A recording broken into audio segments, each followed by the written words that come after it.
Hello and welcome to Course Like Your Car Brochure channel. In today's episode we're going to continue our Austin Rover series with the Rover SD1.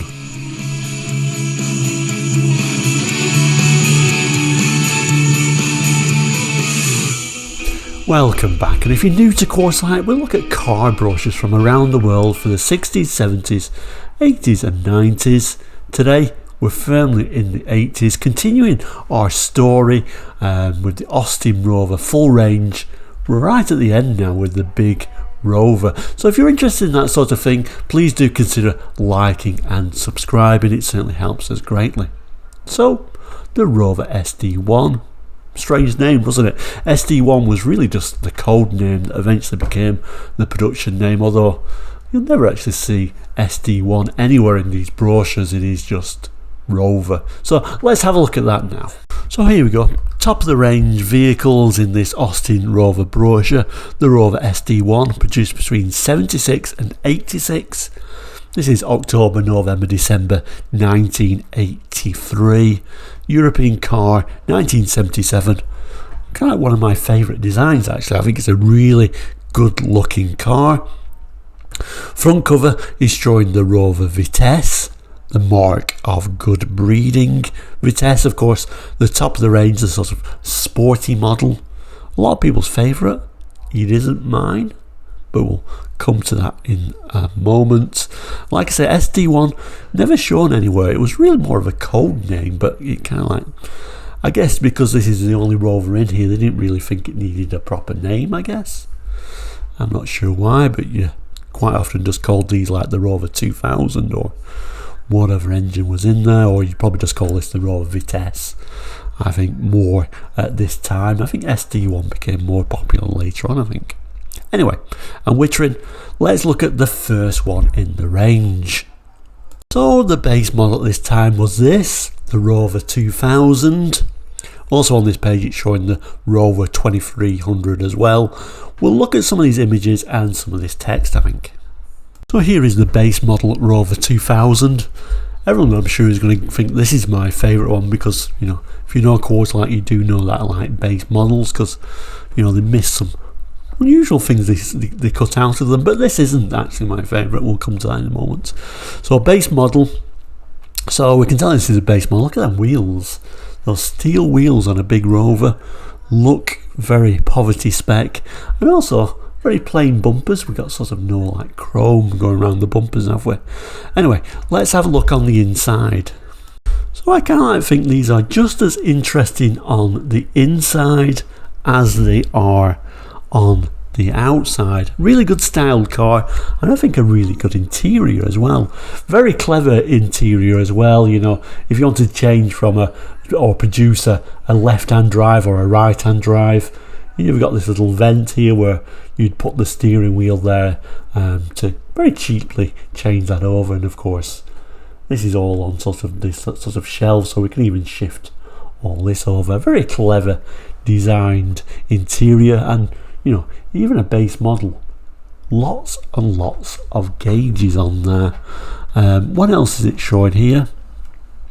It's also showing us this tweed fabric seat covering with this very sort of, and apologies for the camera rocking there, this very thin looking rear armrest on the back there. So we also get a rear wash wipe. Lots of illuminated lamp cluster, as it calls it here, and this 5-speed manual gearbox. So I'm not going to read all this, but you can certainly pause the screen if you do want to read all this. He's telling you, the 2000 is unsurprisingly a 2-litre car. And he's telling us, you know, quite well equipped with that folding rear armrest, digital clock, rear wash wipe. So for a base model car, not too badly equipped. So obviously pause that if you want to read it all. I'm going to move the camera now. It goes on to tell us, you know, smooth and brisk performance from 100 bhp, which doesn't really sound a great deal, really, does it? And then it starts talking about the Rover 2300, again, unsurprisingly a 2.3, this time 118 bhp. So there are minor differences with getting this larger engine one. We get an oil level warning light and a provision of a programmed wash wipe facility for the windscreen wipers, whatever that means. And it quite simply just tells us here there's 15 options for the optional extras, and at the bottom gives you some fuel economy figures for the 2000, 2300 and manual and automatic, whichever you choose, but a pretty thirsty vehicle really. Quite a big range at the time. We've moved up to the S models, so the 2300S, 2400 SD and the 2600S. So again, we'll zoom in on some of these images and see how we've moved up the trim level a bit. So you can just about see this one. So I've zoomed in on this one, this nice metallic blue example. This is a 2300S. Just about make out the S, or you can still see the red part where the S badging is in red there. We've got a bit of wood inside there, but obviously we've got nicer wheels now, and we have got sorts of these bright inserts on the bumpers. This example's also showing a sunroof as well. Another look at the interior, this nice blue interior, central locking now, telling us we've got an aerodynamic front spoiler. Couldn't see it on the base model, I presume it didn't have it, and this does. I'm not sure. Oh, because like I say, the first shot was such unusually angled. And we've got these much nicer seats, these velvet seat trims. So already moving up one model, we got these nice velvet seats. Again, the text, starting off with the 2300S. Again, I'm not going to read it all, but you can pause the screen if you do want to read all that. But it tells you, luxury features, the nice seats, a little bit of grain walnut door inserts, radio, stereo, cassette, sliding steel sunroof, electric windows on all four doors. Pretty well equipped, really, overall. But I'll just move the camera down. This is the 2600S. So a large engine now. We have got a 2.6, so a nice 6-cylinder engine, 130 bhp. We got such things as self-leveling suspension now. And then finally the 2400 SD, of course the D standing for diesel. It's a turbo diesel, this one, 90 bhp, 2.4 litre 4-cylinder diesel, telling us that you can get 46.7 miles per gallon at 56 miles per hour. But we can still cruise at 100, if we want to break the law, but it doesn't go into that. Options later on by the looks of it. And again, fuel economy figures, not really too great. The diesel's obviously a bit more reasonable, 30 urban, but like I said, the 2600s do 19 around town, so a pretty thirsty car if you didn't get that diesel really. Moving up the range now to the SE models, the Rover 2600 and 3500 SE. Zoomed in on the main picture here, so this is the Rover 3500 SE. Just about make out that sort of headlamp washers at the front there. Quite a nice, attractive alloy wheel there by the looks of it as well. Overall, an attractive looking car for sure, no matter which model you get, but certainly when you move up the range, it gets even more so. We get this nice little image of the interior and that nice looking sort of wood or artificial wood, maybe proper wood, on the doors there. And a look how that very clever interior and that dash kind of like swoops away. Quite like the styling even on the inside. These more of these sort of velvet seat coverings on the SE model. Up top there we can see the headlamp power wash. The unusually angled radio and heater controls. And we've got remote controlled demisting mirrors. So not too badly equipped at all for 1983, I think. So here's some information about this SE model.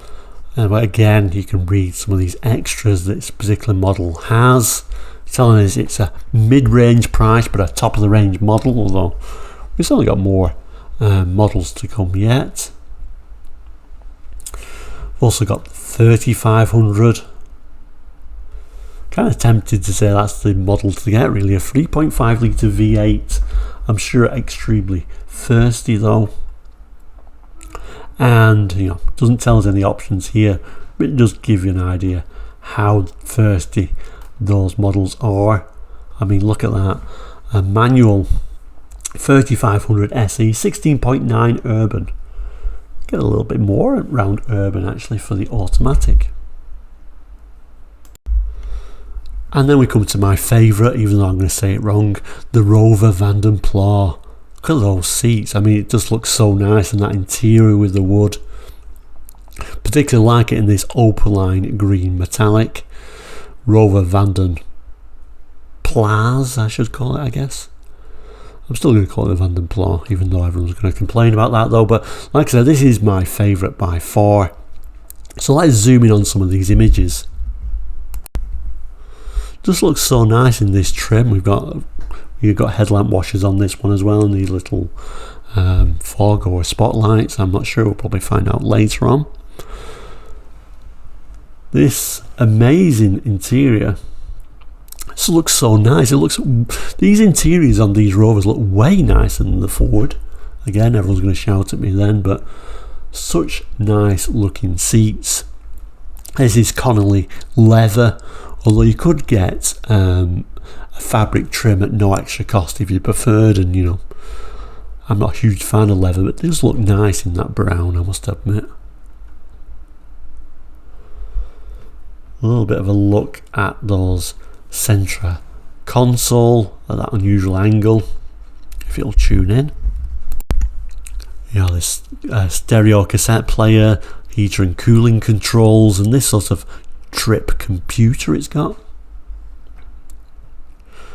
Lower down, yes, we do have cruise control. Yes, we do have a nice sunroof. And here at the bottom is showing the what it calls the Rocher fabric seat coverings. Also looking very nice. So we got these little extras, haven't we, for the head restraints on there as well. Okay, and then we zoom in on the interior again. My favourite interior of the range. This nice wood trim, brown steering wheel. Really look good, and would look good with that metallic green exterior. Overall, a really nice design. So here's the text for the 3500 Vandenplas. A lot of specs. I'm not going to go through it all now, but you can see it says Connolly hide upholstery or Rochelle trim. I keep saying it's no extra cost. I don't know why I keep saying it's no extra cost. It probably was more expensive to get the leather, I would imagine, but you know, you've got a choice either way. And you can see some of that equipment on there. A little bit of a glare on the screen, but hopefully you can make that out. Like I said, I'm not going to read through all of that, but you know, feel free to read all about the shag pile footwell mats if you wish. Options it's not telling us about here, but it is. It's kind of like saying the only option you've got is air conditioning for the Vandenplas. I guess it's got all the options on there already. And a look at that fuel economy figure. And then the top of the range is the Vitesse. I know this is a lot of people's favourite, so let's have a look at that now. A little bit of a zoom in at the back there to see how it's badged Rover Vitesse. That nice sort of plastic wing on the back, which looks good. No doubt that this design does suit sort of that sporty look to it. By far my favourite wheels, them little I'm going to say wire wheels, but obviously not, but a very nice wheel, alloy wheel design for sure. Interior wise, certainly looks plainer than the Vandenplas, but still a nice looking interior with what it calls sports seats. And have a look at that dash. Of course, this is what it's all about with the Vitesse 190 bhp fuel injected power unit. And then a final look at those nice wheels and those unusual Vitesse graphics at the bottom. As it gets darker towards the back, I think that looks quite nice actually. I do like that, and overall, like I said many times before, it is one of my favourite designs overall. Starts off unusual, this one, Rover Vitesse. It was clear to many drivers of the Rover V8 models that within this rapid but docile luxury car, there was a sports car trying to get out. And the design kind of leads itself to that sporty look. 190 bhp, 0 to 60 in 7.1 seconds. Pretty quick car for 83 overall, really. And then it kind of like goes into telling you some of the equipment on the Vitesse.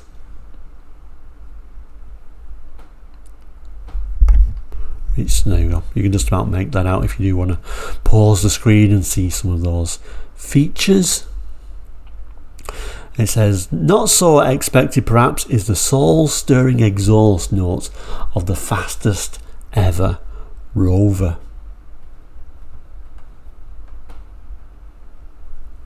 And a bit more information about what's going on there, which you can pause as well. Before we move on to the optional extras, just tell you a little bit about the optional extras on this one. Electric steel sunroof, air conditioning, special colour range for the Vitesse, black, Monza, silver leaf and moonraker. No extra charges being made for black and metallic. It's also possible to specify the Vitesse without the side decal treatment. Why on earth would you do that? That's the best thing on there. Fuel economy figures as such. And then we have the colours. And when we talk about the colours, this brochure is for October, November, December. Colours change, so this is just for at this time. When I say it doesn't come in a particular colour, just to make that clear. But what colours do you get? So you could get Aran white, you could get black, you can get rattan beige even, silver metallic, cinnabar red you couldn't get. In fact, the only two colours you can't get for these big Rovers is cinnabar red and Premier yellow. Although the Vitesse only came in 4 colours, and I think we kind of like touched on that a little bit. You can get the Vitesse in silver leaf metallic, you could get it in black, you can get it in Monza red and moonraker blue. So really nice range. I particularly like these big Rovers in that opaline green metallic like we saw on that Van den Ploegh, and the rest of the colours like that. And there is a little table showing you the optional extras you could get on those more lowly models. You know, you could get alloy wheels on any of them if you specified it as such. And yeah, I was right. I don't know where I got that from, but leather upholstery, no extra cost option on the Van den Ploegh. And there we go, there's the rest of the options shown there, and you can see, you know, Van den Ploegh, most things are standard. So specification time for the 2000s and 2300s, showing you the engines there, the transmissions, 5-speed all synchromesh. Look at the suspension, and of course you can pause the screen if there's anything particularly you do want to look at, but time constraints mean I can't really talk through all of this. Steering, brakes, wheels and tyres, or pressed steel with ventilated disc wheels. Electrical, all the electrical equipment on the 2000, and at the bottom there all the electrical equipment on the 2300, which just means, you know, extra of that programmed intermittent screen wipe setting in lieu of a flick wipe. Instrumentation as so for the 2000 and 2300. Same equipment, basically 2300 getting that low oil level warning lamp. Interior features, seats, etc.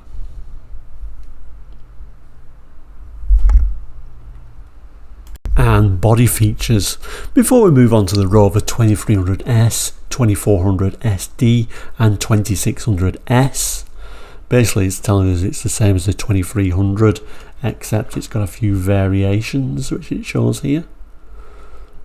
So there is a look at the engines and that diesel, the transmission,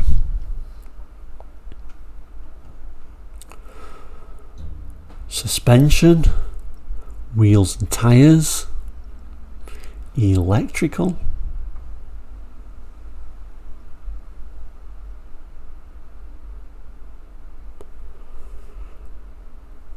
instrumentation of that turbo diesel, and then we've got interior features,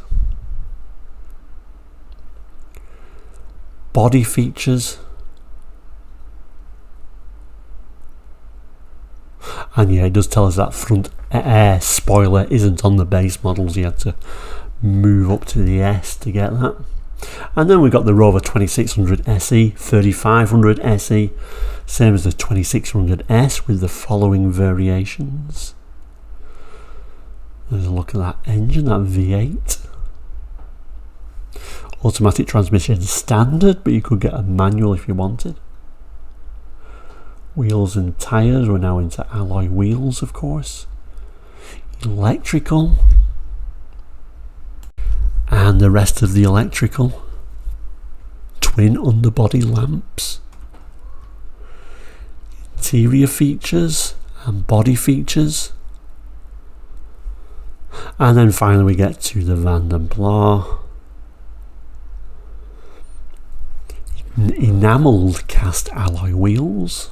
They sound nice, don't they? Electrical. Interior features. So the standard seating on the Van der Pla is that Connolly leather, although you can ask for that fabric if you preferred. Body features, protective side mouldings, and then we've got the Rover Vitesse, fuel injected, 190 bhp, 5-speed, all synchro mesh, standard, or you can get an auto as well.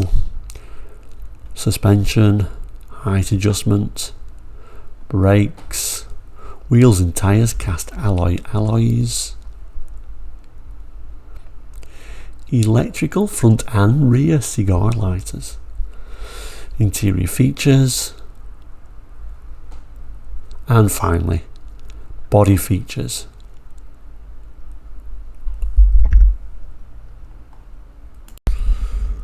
So there we go, that is the end of this video for that Rover SD1. What an amazing design vehicle. Let me know in the comments what you think of these, any experiences. This also brings us to the end of this brochure series for this Austin Rover brochure. And I can conclude by saying it is one of my favourite ranges, to be honest with you. It's so varied, isn't it? Some real classics in there. And I'm sure we are going to revisit Austin Rover for other years because, you know, later on we got the Montego, Princess dropped, the Ital dropped. And I think the Montego was a really important car, even though some people don't like them. But that's okay. Anyway, I'll end by saying thank you so much for watching. Please do like and subscribe. We'll see you very soon. Take care and goodbye.